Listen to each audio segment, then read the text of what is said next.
part du principe que nos vies contemporaines étant ce qu'elles sont, peu à peu, si on n'y prend pas garde, vont être expulsés de nos journées tous les temps d'attente, de non-action. On est sans arrêt soit en train de nous engager dans des actions, faire des choses avec nos mains ou avec notre cerveau, soit nous nous reposons dans des distractions. On regarde si on a des messages sur Internet, on écoute de la musique, on se passe un film. Mais à aucun moment, notre cerveau n'entre sur un mode très simple qui est d'être là, conscient que je suis vivant, conscient que j'appartiens à un ordre naturel, et juste contempler et ressentir ce phénomène.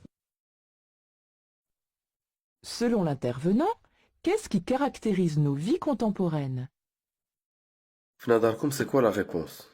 La réponse غتكون في الاخر de الفيديو. Mais اللي لاحظت انا c'est que TCF Canada en général, les TCF, on dirait qu'ils sont là pour piéger les candidats. Hein, c'est ce que je ressens. Parce que parfois, les questions, elles se ressemblent. Et on nous pose parfois des questions super compliquées. Et il faut avoir une certaine analyse. Donc, si on rate avec la question, c'est perdu. Et en plus, si on rate le TCF, ou là, on rate une seule épreuve, les 4 épreuves, il faut tout refaire. C'est ça le problème.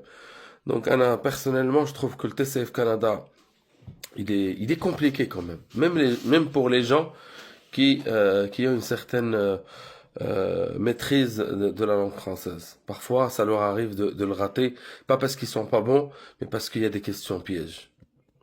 Je sais pas, est-ce qu'ils veulent connaître notre niveau, ou est-ce qu'ils veulent que on repasse à chaque fois le test, parce qu'on paye une fortune.